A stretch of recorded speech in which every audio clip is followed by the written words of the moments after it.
Assalamualaikum warahmatullahi wabarakatuh. Selamat siang, semoga kita selalu sehat ya. Saya dan Leila, saya akan berbicara sedikit mengenai riset sosial dalam menjawab tantangan new normal. Oke.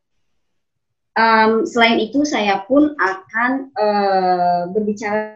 membahas sedikit mengenai perbedaan metode yang digunakan di dalam 5 bidang sosial. Karena selama ini memang peserta terkadang masih bingung riset sosial yang akan dia ambil itu yang mana, termasuknya ke bidang mana. Oke.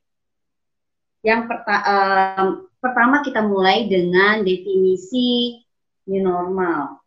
Definisi new normal dari beberapa sumber yang saya baca itu saya bisa simpulkan bahwa new normal adalah masa peralihan menuju kehidupan normal dengan menerapkan cara hidup sehat melalui social distancing, physical distancing, menggunakan masker, selalu cuci tangan dengan menggunakan sabun, selalu bersih, sadar dengan kondisi diri. Oke. Kemudian next, ya, pertama kita akan berbicara mengenai tantangan new normal yang berhubungan dengan ekonomi. Jadi hubungannya dengan ekonomi itu apa ya sekarang? Menurunnya pendapatan secara drastis bagi pedagang atau pengusaha selain sembako ya, fasilitas kesehatan dan usaha online. Nah, riset apa yang bisa kita lakukan berhubungan dengan new normal ini yang berhubungan dengan ekonomi? Misalnya kita bisa meneliti peningkatan pengusaha online, peningkatan pendapatan pengusaha online dibandingkan dengan sebelum masa pandemi ini. Atau bisa juga penurunan atau decrease ya, pengusaha misalnya pedagang pasar dibandingkan sebelum dan sesudah atau sebelum dan ketika masa pandemi ini. Oke. Untuk analisa ekonomi ini yang harus kita pahami adalah kita harus menggunakan model ekonometrika atau analisis statistik non parametrik.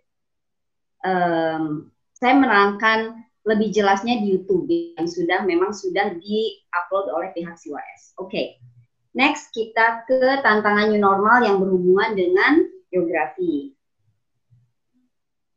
Nah, di sini tantangannya apa sih? Karena masyarakat mempunyai persepsi yang berbeda terhadap kondisi daerah tertentu, sehingga masyarakat memilih daerah tertentu untuk hidup. Ya kan? Ada yang memandang bahwa hidup di desa itu nggak terkena corona, gitu. Sehingga mereka berbondong-bondong ke desa. Tapi ketika akhirnya mereka nggak bisa hidup karena kekurangan ekonomi dan sebagainya, mereka berbondong-bondong lagi masuk kota. Nah, apa yang bisa kita lakukan? Riset apa yang bisa kita teliti di sini? Kita misalnya bisa meneliti penyebaran COVID di desa dan di kota, atau penyebaran COVID di pesisir ataupun di tengah pulau, atau pula di dataran rendah dibandingkan dengan dataran tinggi.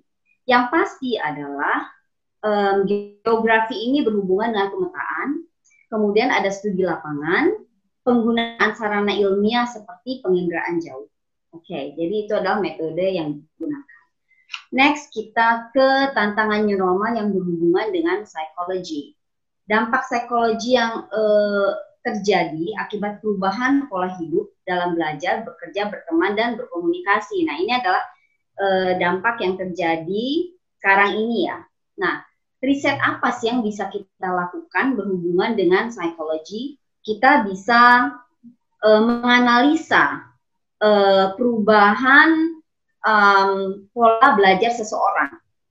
Pola belajar online ketika sekarang dia harus belajar online dengan sebelum pandemi ini, ketika tatap muka misalnya. Kemudian kita juga bisa meneliti atau menganalisa dampak yang terjadi pada diri seseorang dalam hubungan pertemanan. Apa sih yang terjadi sekarang ketika orang nggak bisa ketemu, komunikasinya seperti apa? Oke. Next adalah tantangan new normal yang berhubungan dengan sosiologi. Nah, ini adalah dampak yang terjadi akibat social distancing dan hidup lebih sehat. Misalnya gini ya, saya sendiri bertanya-tanya sebetulnya ya, kenapa ini anak-anak muda atau milenial atau Gen Z itu, kok mereka itu cuek banget gitu, mereka masih tetap nangkring di kafe, seolah mereka nggak aware dengan bahayanya COVID. Jadi di sini kita bisa melakukan riset misalnya persepsi Gen Z terhadap social distancing. Bisa jadi mereka mempunyai persepsi yang berbeda mengenai social distancing dibandingkan dengan kita yang udah berumur misalnya. Itu salah satu contohnya. Oke, next.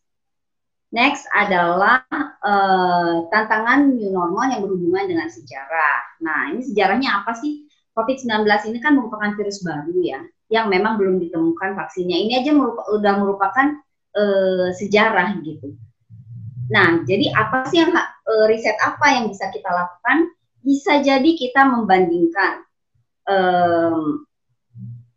virus COVID ini dengan virus sejenis yang memang sudah ada dahulu gitu.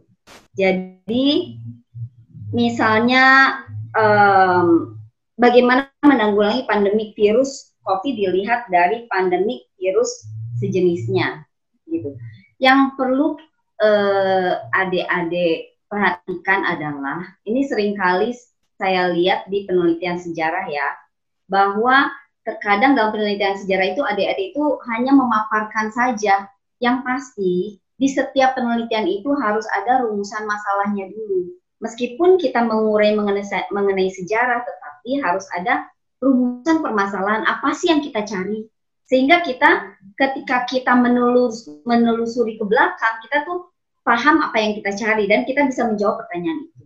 Nah, penelitian sejarah ini kita bisa gunakan metode heuristik, kritik atau verifikasi, interpretasi atau eksplanasi, historiografi atau penulisan sejarah. Nah, itu adalah contoh-contoh riset yang bisa kita teliti sekarang ini yang berhubungan dengan new normal ini. Next. Nah, ini ada saya ingin berbicara sedikit mengenai kesalahan yang sering dilakukan oleh siswa dalam membuat riset sosial.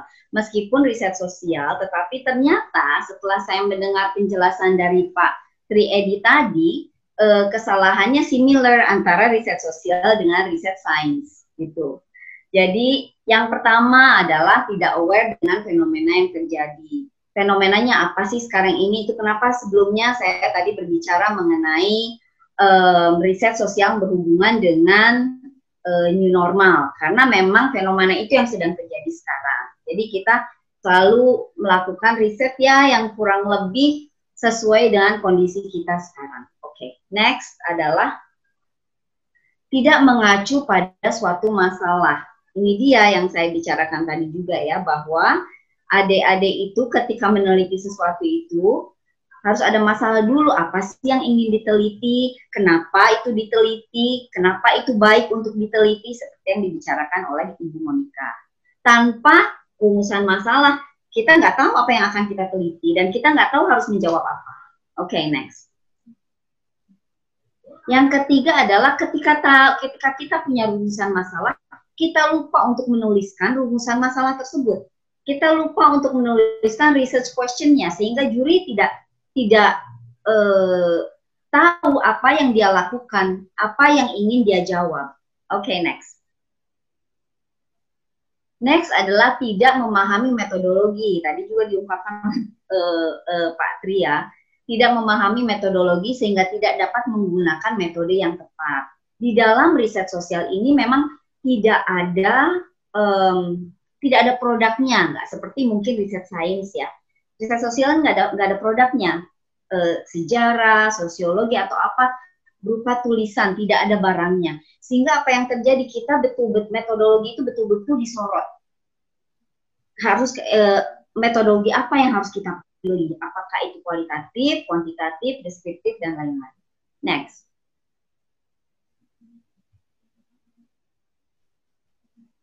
Oke. Kesalahan dalam membuat kuesioner. Nah, tadi Pak Edi juga sempat berbicara ya, bertanya apa, ingin menjawab apa, tapi yang ditanyakannya apa. Nah, ini dia kesalahan dalam membuat kuesioner yang sebaiknya mengacu kepada indikator yang ada pada teori penelitiannya.